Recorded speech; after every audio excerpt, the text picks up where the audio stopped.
The Mahabharata. It's one of the longest, most epic poems ever written.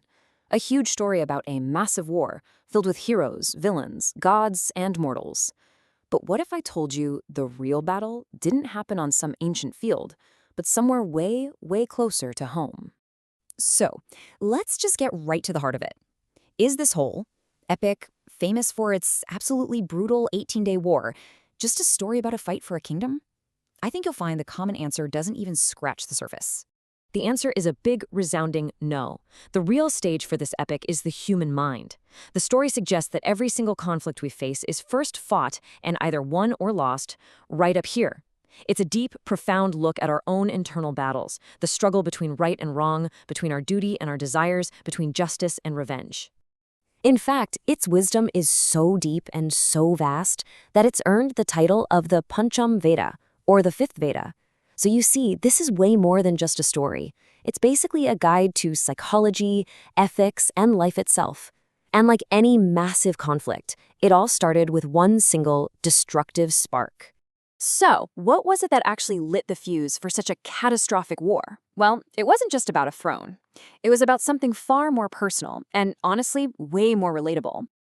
At its very core, this whole thing was fueled by a really toxic mix of jealousy and just completely unchecked ambition. Duryodhana, the eldest of the Kaurava princes, was absolutely consumed by this idea that the throne of Hastinapur belonged to him and him alone. And his burning resentment for his cousins, the Pandavas, well, that became the poison that ended up corrupting an entire kingdom. And you know, the direction this whole conflict took was really shaped by two very, very different advisors. On one side, you have the Pandavas, who were guided by Lord Krishna. He was always pointing them toward Dharma, which isn't just about righteousness, it's about doing the right thing, living your purpose, following the cosmic order. And then on the other side, you had the Kauravas, who were listening to the manipulative and cunning Shakuni, a true master of deceit. It's just a powerful reminder that the voices we choose to listen to can literally shape our destiny. Now, before the very first era was even let loose, both sides actually agreed that this was going to be a Dharma Yuddha, a righteous war fought by a super strict code of conduct. The whole idea was to uphold some kind of honor, even in the middle of a war. And these rules, they were incredibly noble. For instance, no fighting after sunset. Once the sun went down, weapons went down. Warriors could only fight their equals, so a guy on foot fights another guy on foot, a charioteer fights a charioteer. And of course, absolutely no attacking anyone who was unarmed, running away, or had already surrendered. It was a code that was really designed to keep some sliver of humanity alive amidst all the chaos. But here's the real tragedy. As the war got more and more intense, desperation started to take over. And under that immense pressure to win at all costs, those sacred rules, they were completely shattered.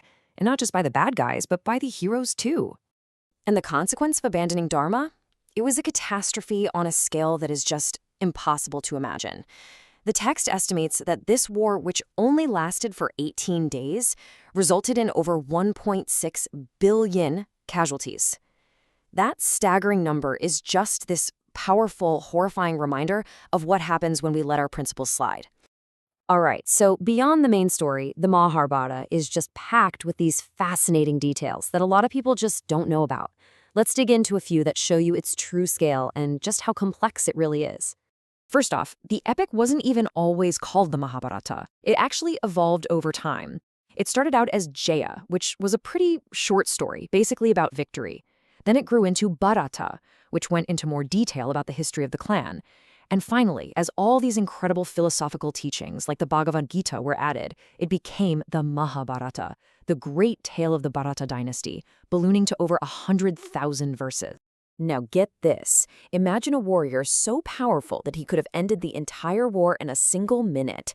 His name was Barbaric. He had these 3 divine arrows, and he made a vow to always fight for the losing side. Now Krishna knew this would mean the complete and total destruction of both armies, so he very cleverly stepped in to keep him off the battlefield. It was a really complex choice, all to preserve the world. And how about this one? The birth of the 100 Kaurava brothers sounds like something straight out of a science fiction movie. They were born from a single mass of flesh, which was then divided into 101 parts and incubated in jars that were filled with ghee. It's an absolutely fascinating story that some people have compared to an ancient form of biotechnology. Okay, so beyond the incredible history and the epic battles, why does this ancient story still matter to us today? Well, it's because its wisdom is totally timeless, and it offers some really powerful lessons for the challenges that we all face in our own lives. Maybe the most famous teaching of all comes from the Bhagavad Gita. It tells us to focus on our actions, on our duties, on the effort we put in. The outcome? That's not in our control. And by letting go of our attachment to the results, we can actually find peace and focus even when things get super stressful. Here's another incredibly powerful lesson. It comes from the silence of the wise elders in the court when Draupadi was being publicly humiliated. Their inaction, their silence, was a form of complicity. The epic basically screams at us that seeing an injustice and choosing to stay quiet is a great wrong in and of itself. And this brings us to the ultimate conclusion of the entire epic. In the end, even though the Kauravas had a much bigger, stronger army, the Pandavas won. The reason is actually quite simple. They were on the side of Dharma. And that is the central promise of the Mahabharata. Where there is righteousness, there will ultimately be victory. And so that brings us right back to where we started. Not on the battlefield of Kurukshetra, but inside ourselves. You see, the Pandavas and the Kauravas, the forces of right and wrong, they're fighting inside all of us, every single day. The final question this epic leaves us with is this. In the Mahabharata of your mind, who's winning?